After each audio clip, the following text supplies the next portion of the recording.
ஒரு reality show, அந்த reality ஷோக்குன்னு rules and regulations இருக்குது, அக்ரிமெண்ட் இருக்குது, அங்கே டேர்ம்ஸ் அண்ட் கண்டிஷன்ஸ் இருக்குது. இதை மீறி செயல்படக்கூடிய கண்டஸ்டன்ஸ் மீது நிர்வாக ரீதியாக தண்டனைகள் கொடுக்கப்படும். தண்டனைகள் அப்படின்னா ஆக்ஷன்ஸ் எடுக்கப்படும். அவங்களுக்கு ரெட் கார்டு கொடுக்கறது அப்படிங்கிறது வந்து பிக் பாஸில் வந்து ஒரு வழக்கமான ஒரு விஷயமா இருக்குது. ரெட் கார்டு வாங்கி ஒரு கண்டஸ்டன்ட் வந்து அந்த ஷோவில், இப்போ நம்ம வந்து அந்த ஷோவில் தான் ரெட் கார்டு கொடுக்குறாங்க, கொடுக்கப்பட்ட நிகழ்ச்சியில் ஃபர்தராக அவங்களால கலந்துக்க முடியாது. ஃபர்தராக அந்த சேனல்லையும் அவங்கள பெருசாக இன்வால்வ் பண்ண மாட்டாங்க. இதுதான் இத்தனை ஆண்டுகளாக ரெட் கார்டு மேலே இருந்த ஒரு விஷயம். பிரதீப் ஆண்டனி அப்படிங்கிற ஒரு நபரின் மீது பொய்யான குற்றச்சாட்டுகளை வைக்கப்பட்டு ரெட் கார்டு கொடுக்கப்பட்டது. அந்த ரெட் கார்டு அவருக்கு கொடுத்த பிறகு எதுலேயுமே அவரை இன்வால்வ் பண்ணலை. எப்படி? எதுலேயுமே அவரை இன்வால்வ் பண்ணலை. சேனல் எந்த அளவுக்கு பயாஸ்டாக இருந்திருக்குன்றதை நீங்கள் பார்க்குறோம். பிரதீப்புக்குன்னு கேட்குறதுக்கு ஆள் இல்லை, பின்னாடி எந்த பேக்ரவுண்டும் அவர் கிடையாது, அவர் வந்து சேனலுக்கு முக்கியமான ஆளும் கிடையாது. ஃபைனல்ஸ்க்கு கூப்பிடல, அவருக்கான சம்பளம் கொடுக்கல, டிஸ்னியில் அவரை வச்சு ஒரு ஷார்ட் ஃபிலிம் ஒன்று வந்து இயக்குறேன்னு சொல்லி வாக்கு கொடுத்துருந்தாங்க, அதையுமே அவரை வச்சு செய்யலை. ஒட்டுமொத்தமாக சேனலில் இருந்தே புறக்கணிக்கப்பட்டார் பிரதீப் ஆண்டனி, செய்யாத குற்றத்திற்கு. நீங்கள் அதை ஃபஸ்ட்டு புரிஞ்சுக்கணும். இங்கே 2 பேர் செஞ்ச குற்றத்திற்காக 2 பேருக்கு ரெட் கார்டு கொடுக்கப்பட்டது. அந்த 2 பேரையும் நியாயப்படி இந்த பிக் பாஸ் நிகழ்ச்சியில் கலந்துக்க அனுமதிக்க கூடாது. ஏன்னா அதுதான் ரெட் கார்டு. அவங்களுக்கு சம்பளம் வராது, அவங்களுக்கு வந்து ரெட் கார்டு கொடுத்துட்டா ஃபர்தராக பிக் பாஸ் சம்பந்தமான எந்த நிகழ்ச்சியிலும் அவங்க கலந்துக்க மாட்டாங்க. சரியா? இப்போ என்னடா அப்படின்னு பார்த்தீங்கன்னா, வெளியில் ஒரு உருட்டு வந்து உருட்டப்பட்டுக்கிட்டு இருந்துச்சு. என்ன உருட்டுனா, பார்வதி அவர்களுடைய ரெட் கார்டை ரிவோக் பண்ணுங்க, கமருதனுடைய ரெட் கார்டை ரிவோக் பண்ணுங்க, திரும்ப பெறுங்க ரெட் கார்டை அப்படின்னு சொல்லி இந்த சாமி கூட்டம் கதறுன்னு கதறிக்கிட்டே இருந்தானுங்க. கதறல் சத்தம் பயங்கரமாக இருந்துச்சு, சும்மா சொல்லக்கூடாது, பயங்கரமாக இருந்துச்சு. ஃபைனல்ஸ் வந்துருச்சு. ஃபைனல்ஸ் வந்த பிறகு பார்வதியை கூப்பிடல அப்படிங்கிற ஒரு செய்தி. கமருதனை மட்டும் சேனல் இன்வைட் பண்ணியிருக்காங்க, பார்வதியை கூப்பிடல அப்படின்னு சொன்ன உடனே இந்த சாமிஸ் கூட்டம் என்ன பேசினானுங்க அப்படின்னு பார்த்தீங்கன்னா, பார்வதியெல்லாம் போகவே கூடாது, பார்வதி போய் அந்த ஷோக்கு வந்து மைலேஜை ஏற்றக்கூடாது, இதுதான் பார்வதி, ஃபீனிக்ஸ் பெண் அவளை வந்து சேனல் வந்து அவங்க என்னங்க புறக்கணிக்கிறது, பார்வதி புறக்கணிப்பாங்க. அவள் எவ்வளோ கெத்தான ஆளு தெரியுமா? அவன் போகமாட்டான், அவன் மானஸ்தி, அவர் ரோசக்காரிங்க. செல்ஃப் ரெஸ்பெக்ட்னா பார்வதி கிட்ட இருந்து தாங்க கற்றுக்கணும் அப்படின்னு சொன்னாங்க. முதல்ல கூப்பிடலன்னு சொன்ன பிறகு அதுக்கப்புறமா என்ன சொன்னானுங்க அப்படின்னு பார்த்தீங்கன்னா, பார்வதி அவர்களுக்கு அழைப்பு வந்திருக்கு.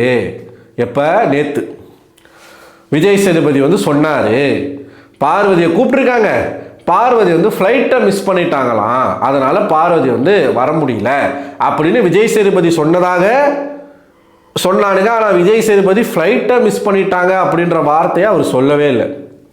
அவர் சொன்னது, நாங்கள் கூப்பிட்டோம், தவிர்க்க முடியாத காரணத்தினால அவங்க கொஞ்சம் பிஸியாக இருக்காங்க, அதனால் வர முடியலை அப்படின்னு தான் சொன்னார். வருவாங்கன்னு கூட அவர் சொல்லலை, வர முடியலைன்னு சொன்னார். இதுக்கு என்ன பேசுகிறானுங்க அப்படின்னு பார்த்தீங்கன்னா, என் தலைவி எப்படிப்பட்ட ஆள் தெரியும்ல, கூப்பிட்டும் விஜய் சேதுபதி ஃபோன் பண்ணி 70 வாட்டி கால் பண்ணாராம். எப்படி? 70 வாட்டி கால் பண்ணாராம். மதுரைக்கு போனாராம் விஜய் சேதுபதி. மதுரைக்கு போய் பார்வதியை சந்தித்து நீங்கள் கண்டிப்பாக ஷோக்கு வந்தே ஆகணும்னு சொல்லிட்டு நேரில் போய் பேசினாராம். அப்பயும் பார்வதி மதிக்கலையாமா. அதுக்கப்புறமா ஃபோன் பண்ணி பேசினாராமா. சரி, இவ்வளவு டார்ச்சர் பண்ணுறாங்களே, ஆனால் பார்வதி போகமாட்டா, அவர் ரோசக்காரி, அவெல்லாம் போய் அந்த ஷோக்கு டிஆர்பி ஏற்றக்கூடாது, பார்வதி போன பிறகு டிஆர்பி படுத்துருச்சு, செத்து போச்சு, பார்வதி போய் டிஆர்பி வந்து ஏற்றக்கூடாது அப்படின்னு பேசினாங்க. சரி, இவங்க பேசுகிறாங்க அப்படின்னு சொல்லிட்டு நம்மளும் பார்த்தா கடைசி நேரத்தில் பார்வதியோடைய என்ட்ரி. நேற்று மிஸ் ஆன ஃப்ளைட்டு இன்னைக்கு கிடச்சிருச்சு. இப்போ என்ன சொல்லிட்டாங்க பார்த்தீங்களா, சேனல் வந்து எவ்வளோ கெஞ்சி கூத்தாடி, ஃபஸ்ட்டு பார்வதி போகக்கூடாது, பார்வதி போனால் அது வந்து பார்வதிக்கு தான் அசிங்கம் அப்படின்னு சொன்னாங்க. இப்போ பார்வதி போயிட்டா, பார்வதினால டிஆர்பி இப்போ ஏறி போச்சு. இப்போ டிஆர்பி எவ்வளோ ரேட்டு? பார்வதி போன வரைக்கும் என்ன ரேட்டு? அதாவது ஆக்சுவலாக உடம்புல கொஞ்சமாச்சும் வெக்கம், மானம், சூடு, சொரணை, சோத்தில் கொஞ்சமாச்சும் நம்ம உப்பு போட்டு சாப்பிட்டோம் அப்படின்னா, உங்களை அசிங்கப்படுத்தி அவமானப்படுத்தி வெளியில் போங்கடா நாய்களா அப்படின்னு ரெட் கார்டு கொடுத்து வெளியில் வரும்போது கூட ஒருத்தனும் வந்து எட்டி பார்க்காத அந்த ஒரு கேவலப்பட்டு வெளியில் போன பிறகு நீ உண்மையாகவே உனக்கு ரோசம் இந்த செல்ஃப் ரெஸ்பெக்ட்னு இருந்துருச்சுன்னா நீ வராமல் இருந்திருக்கணும். ஆனால் இங்கே கதை என்னன்னா, இங்கே ஒரு வித்தியாசமான ஒரு கதை உருட்டப்படுகிறது. இங்கே கதை என்ன அப்படின்னா, இவங்களாவே கேட்டு தான் இந்த ஷோக்கு வந்ததாக சொல்லப்படுது. அதில் நமக்கு தெரில, அது வந்து எந்த அளவுக்கு உண்மைன்னு நமக்கு தெரியாது. சேனல் கூப்பிட்டாங்களோ இல்லை வந்து எனக்கு அதுவே வந்து முரண்பாடாக தான் இருக்குது. இத்தனை ஆண்டுகளாக எந்த ஒரு ரெட் கார்டு கொடுக்கப்பட்ட நபர்களையும் சேனல் கூப்பிட்டது கிடையாது. இவங்களை மட்டும் கூப்பிட்றாங்க அப்படின்னா ரெட் கார்டை ரிவோக் பண்ணலை. ஃபஸ்ட்டு அதை நல்லா புரிஞ்சுக்கணும். சேனல் சைடில் இருந்து எல்லாத்தையும் பாசிட்டிவாக முடிக்கலாம் அப்படிங்கிறதுக்காக கூப்பிட்டுருக்காங்க. அதுவே என்னை பொறுத்த வரைக்கும் தப்பு தான். கடைசி நேரத்தில் இந்த சான்ஸை மிஸ் பண்ணிடக்கூடாதுன்னு அடித்து பிடிச்சி ஓடி அவசரமாக ஓடி வந்திருக்காங்க மேடம். அதாவது இன்னைக்கு ஒரு 6-7 மணிக்கு போல் உள்ள என்ட்ரி கொடுத்துருக்குறாங்க மேடம். யார்? பார்வதி. வந்த உடனே விஜய் சேதுபதி வந்து இன்வைட் பண்ணுறாரு. வந்து பேசுது பாருங்க. அவர் போன்றாப்புல, ஏம்மா போதுமா நீ போய் உட்காருமான்றாப்புல. நான் பேசிட்டு தான் போவேன், கொஞ்சமாச்சும் மாறி இருப்பாங்க அப்படின்னு பார்த்தா இல்லை. நான் வெளியில் போகும்போது சாண்ட்ரா ஒன்று போயிட்டு பார்வதியை போய் கட்டி பிடிச்சிக்கிட்டு நான் அவளை ரொம்ப மிஸ் பண்ணேன், ஐம் சாரி அப்படின்னு இவங்க சாரி கேட்குறதும் அவங்க சாரி கேட்குறதும். உங்களுக்கு புரியுதா? அந்த பட்டிமன்றம், பார்வதியினோட என்ட்ரன்ஸு, கமருதனோட என்ட்ரன்ஸு, இதெல்லாம் சேனலுடைய பிளான். ஏன்னா அவங்களுக்கு தெரிஞ்சு போச்சு நெகட்டிவிட்டியை வச்சு நம்ம வந்து பயங்கரமாக ஓட்டலாம் அப்படின்னு சொல்லி. ஸோ பிளான் பண்ணி தான் பார்வதியை கூப்பிட்டுருக்காங்களோ இல்லை பார்வதி கேட்டதுனால வர வச்சிட்டாங்களோ என்னமோ.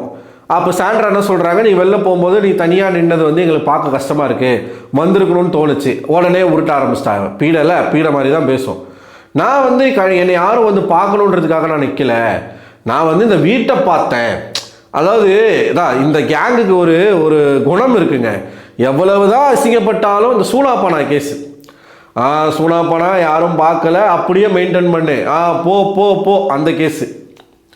நான் கண்டஸ்டன்ஸ் யாரும் வந்து என்னை சென்ட் ஆஃப் பண்ணலாம் நான் பார்க்கல சார்.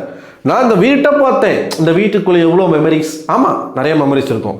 பக்கத்துலேயே இருந்த அந்த ஆக்டிவிட்டி, கதவுக்கு பின்னாடி நீங்கள் கசமுசா பண்ணது, சூப்பர் ரிலாக்ஸ் பாத்ரூமில் போய் நாய் காதல் பண்ணது, கிடைக்கிற கேப்லலாம் அங்கே எங்கேயும் கை வைக்கிறது, ஆபாசமாக எழுதி காட்டுறது, ஆபாசமாக பேசுறது, கட்டி பிடிச்சி கொஞ்சுறது, எல்லார் முன்னாடியும் செய்கிறது, இது எல்லாமே நீங்கள் பண்ணீங்க. உங்களுக்கான நினைவுகள் உங்கள் கண்ணு முன்னாடி வந்துட்டு தான் போகும். என்ன பண்ணுறது? அதாவது முன்னொரு காலத்துலலாம் நம்ம படிச்சிருப்போம், பல மன்னர்கள் வந்து பெண் சகவாசத்தினாலேயே வந்து ராஜ்யத்தையே இழந்தாங்க அப்படின்லாம் நம்ம புராணங்களில் படிச்சிருப்போம். லைவாக இந்த பிக் பாஸ் வீட்டுக்குள்ளேயே நீங்கள் பார்த்துட்டு ஒரு எக்ஸாம்பிள் இருக்குது. காம ஆசையினால் தங்களுடைய வாழ்க்கையை தொலைக்க பார்த்த இருவர்னா இந்த இருவர் தான். கேவலம் காம இச்சைக்காக அந்த வீட்டுக்குள்ளே தன்னுடைய காமத்தை அடக்க முடியாத காரணத்தினால ரெட் கார்டு வாங்கிட்டு வெளியில் போகிற அளவுக்கு முத்தி போன கேஸ் இந்த 2 கேஸ். ஸோ சேனல் சைடில் இருந்து கன்சர்னாக எடுத்து சரி இவங்க 2 பேருக்கும் வந்து வெளியில் லைஃப் இருக்குது, நம்ம அதை இப்போ ரெட் கார்டு கொடுத்தது தான், சம்பளம்லாம் ஒரு மயிரும் வராது. இவங்க அதை எக்ஸ்பெக்ட் பண்ணி தான் போயிருக்காங்க. இத்தனை நாட்கள் நம்ம இருந்திருக்கோமே, அதுக்கான சம்பளம் வந்து வரலாம். எப்படி சேனலுடைய இன்ட்ரெஸ்ட் என்னன்னா கமருதனை கூப்பிடணும். கமருதனை கூப்பிட்டு பார்வதியை கூப்பிடல அப்படின்னா அது தப்பாக போயிடும் அப்படிங்கிறதுனால பார்வதியை சேர்த்து கூப்பிட்டுருக்காங்க. இப்போது ரெட் கார்டை ரிவோக் பண்ணியிருந்தாங்கன்னா அவங்களுக்கு நீ ஏவி ப்ளே பண்ணியிருக்கணும். அதெல்லாம் எதுவுமே பண்ணலை. பார்வதி வந்து என்ன பண்ணாங்கன்னா விஜய் டிவியில் ஒரு லைவ் பார்த்தீங்களா, நாங்கள் 2 பேருமே கூப்பிட்டோம், இன்ஸ்டாகிராமில் ஒரு லைவ் 2 பேரே வந்துட்டாங்க அப்படின்னு சொல்லிட்டு பெரிய இம்பேக்டில் ஒரு மயிரும் அங்கே ஏற்படலை. ஈவன் திவ்யாவுக்கு கிடைச்ச கிளாப்ஸ் கூட பார்வதிக்கு கிடைக்கல, கமருதனுக்கு கிடைச்ச கிளாப்ஸ் கூட பார்வதிக்கு கிடைக்கல. அங்கேயும் வந்து நான் காதல் பண்ணேன், எல்லாத்தையும் அக்செப்ட் பண்ணிக்கிட்டு என் மக்களுக்கு என் குடும்பத்தாருக்கு நன்றி. இத்தனை நாளாக வந்து இது லவ் கிடையாது, இது மோர் தென் ஃப்ரெண்ட்ஷிப்பு, இது வந்து ஒரு ஃபீலிங்ஸு அப்படின்னு சொல்லிக்கிட்டு இருந்த பார்வதிக்கு இன்னைக்கு அது காதலாக தெரியுது. அப்பயும் போயிட்டு கட்டி பிடிச்சிக்கிறாங்க 2 பேரும். இந்த விஷயத்தினால தாண்டா 2 பேரும் ரெட் கார்டு வாங்கினீங்க. அதாவது இவனும் திருந்தம் போகிறது கிடையாது, அவளும் திருந்த போகிறது கிடையாது. 2 பேரும் ஒன்றா இருந்தால் நாசமாக போவோம் அப்படின்னா அது யாராலையும் தடுக்க முடியாது. அப்படி யாராலையுமே இவ்வளவு பட்டும் கூட ஒருத்தன் திருந்தலை அப்படின்னா எனக்கு என்ன ஆச்சுன்னா, அதாவது எல்லாத்தையுமே ஸ்போர்ட்டிவாக எடுத்துக்கிட்டு எல்லாத்தையுமே தனக்கு சாதகமாக பேசக்கூடிய ஒரு கேங்கை வந்து பார்வதி கைக்குள்ளே வச்சுருக்காங்க. இப்போ என்ன ஆயிடுச்சுன்னா இவ்வளவு காசு போட்டு இவ்வளவு செட்டெல்லாம் போட்டு நம்ம வந்து செலவு பண்ணியிருக்கோம், பார்வதி வந்தால் தான் அங்கே டிஆர்பியே வரும், அப்போ தான் நமக்கு வந்து காசே வரும், அப்போ தான் டைட்டில் வின்னருக்கே நம்மளால் சம்பளம் கொடுக்க முடியும் அப்படின்னு சேனல் போய் பார்வதி காலில் விழுந்து கூப்பிட்டாங்க. அப்படி அதாவது தான் கேட்குறவன் கேன பையனாக இருந்தால் காதில் ஊற்றுவாங்களாம், அந்த மாதிரி ஊற்றிக்கிட்டதுக்கு ஒரு கூட்டம். என்னை பொறுத்த வரைக்கும் நீங்கள் அவங்க கூப்பிட்டு போனீங்களோ இல்லை அவங்கக்கிட்ட நீங்கள் கேட்டு போனீங்களோ இதுக்கெல்லாம் செத்துடலாம். மனுஷனாக பிறந்தா ரோஷம் இருக்கணும். இதுவே அந்த இடத்துல பிரதீப் ஆண்டனி இருந்திருந்தா கூப்பிட்டதுக்கு கூட அந்த மனுஷன் போகலை, அவன் ஆம்பலை. நீங்கெல்லாம் இதுக்கு ஒரு பெருமை பீத்தல் வேற வெளியில். ஆஹா பார்வதி வந்துட்டான், பார்வதியை கூப்பிட்டோம், பார்வதி வந்துட்டான், பார்வதி வந்துட்டான். டேய் போகிறேன். அதாவது என்னதான் இருந்தாலும் நீங்கள் வந்து ஃபைனல் ரிசல்ட்டை நீங்கள் பார்த்தீங்கன்னா சர்வைவர் ஷோவில் பாதியிலேயே கழுத்தை பூச்சி வெளில தள்ளி விட்டாங்க, குக் வித் கோமாளில் பாதியிலேயே கழுத்தை பூச்சி வெளில தள்ளி விட்டாங்க, பிக் பாஸ் ஸ்கூல்லையும் ரெட் கார்டு வாங்கிட்டு வெளில வந்து, அதாவது முதல் ஃபீமேல் கண்டஸ்டன்ட் ரெட் கார்டு வாங்கி வருவது வரலாற்றிலே முதல் முறை. இவ்வளவு அசிங்கப்பட்டும் மீண்டும் மீண்டும் நான் வந்து அசிங்கப்படுவேன் அப்படிங்கிற ஒரு கிரியேச்சர் பெருமை பீத்திக்கிறதும் பெருமை பேசிக்கிறதும் நமக்கு புதுசாக இருக்குதுலாம். நம்மளால் அந்த மாதிரிலாம் பண்ண முடியாது, நம்மளால் அந்த மாதிரிலாம் பேச முடியாது. ஆனால் அவங்க எப்படி தான் அதை வந்து பெருமையாக பேசுகிறாங்க நமக்கு தெரில, பேசிகிட்டு இருக்காங்க. ஆனால் இதனுடைய எண்ட் ரிசல்ட் என்னென்னு பார்த்தீங்கன்னா, the real gamer, OG gamer, அந்த கேமர், இந்த கேமருன்றாங்க. ஒன்றுமே இல்லாத Aurora ticket to finale win பண்ணி ஃபைனல்ஸ் வரைக்கும் போயிட்டார். சபரி விட்டு கொடுத்தானோ இல்லை சபரி விட்டு கொடுத்துருந்தாலும் அது அரோரா கிட்ட போகிறதுனா அந்த பாயிண்ட்டை மேட்ச் பண்ணுறதுக்கு அவங்க விளையாடி இருக்காங்கல்ல. ஒன்று Arora ticket to finale win பண்ணி ஃபைனல்ஸ்க்கு போயிட்டாங்க. நம்ம கானா வினோத்து 18 லட்ச ரூபா பணப்பெட்டி எடுத்துகிட்டு மீதி காசையும் வாங்கிட்டு அவர் ஜாலியாக போயிட்டார். திவ்யா டைட்டில் வின் பண்ணிவிட்டு 50 லட்சம் காசும் ஒரு மாருதி காரும் வாங்கிட்டு அவங்களும் ஜாலியாக போயிட்டாங்க. எதுவுமே இல்லாமல் நடு ரோட்டில் நிற்கிறது பார்வதியா கமுருதுன்னு கேட்டால் கமுருது. பார்வதிக்காச்சும் சொத்து சுகம் இருக்குது, இவனுக்கு ஒன்றுமே. அதாவது பெண் சகவாசம் கொலநாசம்னு சொல்லுவாங்க. எல்லா பெண்களையும் நம்ம அந்த மாதிரி சொல்லக்கூடாது. உன்னுடைய லைஃப் பார்ட்னராக நீ யாரை சூஸ் பண்ணுற அப்படிங்கிறது வந்து நீ கவனமாக சூஸ் பண்ணணும் அப்படிங்கிறத நீங்கள் கமுருதனை பார்த்து தெரிஞ்சுக்கோங்க. வாட் எவர் இது லவ்வோ, பார்வதி சொல்கிற மாதிரி லவ்வோ, இல்லை இது மோர் தென் ஃப்ரெண்ட்ஷிப்போ, இல்லை என்ன இளவோ, யாராக இருந்தாலும் உங்கள் பார்ட்னரை நீங்கள் எப்படி சூஸ் பண்ணணுன்றதை நீங்கள் கமுருதனை பார்த்து கற்றுக்கணும், எப்படி சூஸ் பண்ணக்கூடாதுன்னு சொல்லி. சரிங்களா? ஒன்றுமே இல்லை, கடைசியில் ஒன்றுமே இல்லாமல் வெளியில் நடு ரோட்டில் நிற்கிற 2 பேரை பற்றி பெருமையாக பேசிக்கிட்டு இருக்குது ஒரு கூட்டம். அதான் சரி, ஓகே மக்களே, அவ்வளவுதான் நம்மளுடைய ரிவ்யூ வந்து இதோட நம்ம முடிச்சுக்கிறோம். ஸோ இதோட அடுத்த பிக் பாஸ் சீசன் 10 வந்து நம்ம பார்ப்போம். அதுக்கு நடுவில் நம்மளுடைய சேனல் வந்து கண்டினியூவாக ரன் ஆகிட்டு தான் இருக்கும். பட் ஒரு 1 வீக் நம்ம வந்து இருக்க மாட்டோம் அப்படிங்கிறத நான் சொல்லிக்கிறேன். ஸோ இந்த வீடியோ நான் எப்போ போடுவேன்னு தெரியல, எனக்கு பயங்கரமான தூக்கம் வருது. மேபி நான் காலையிலே போட்டாலும் போட்டுருவேன், இல்லைனா கொஞ்சம் லேட்டாக ஆகும். சரி, நான் வந்து இந்த வீடியோவில் ஒரு சேலஞ்சே ஒன்று வைக்கிறேன். முடிஞ்சால் பார்வதியை ஒரு இன்டர்வியூ கொடுக்க சொல்லுங்களேன்.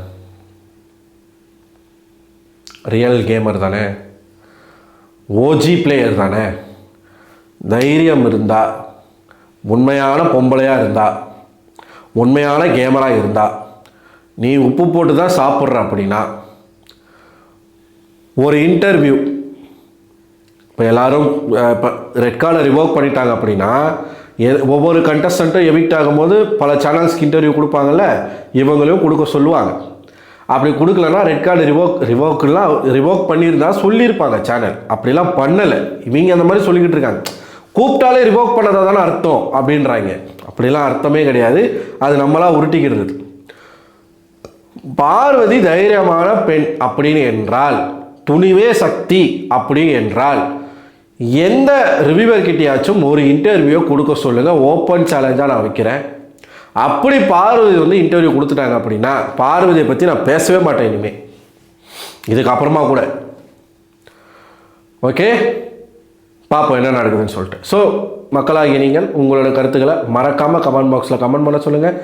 அடுத்த ஒரு வீடியோவில் உங்களை சந்திக்கிறேன். அதுவரை உங்களிடமிருந்து விடைபெறுவது நான் அரவிந்தன்.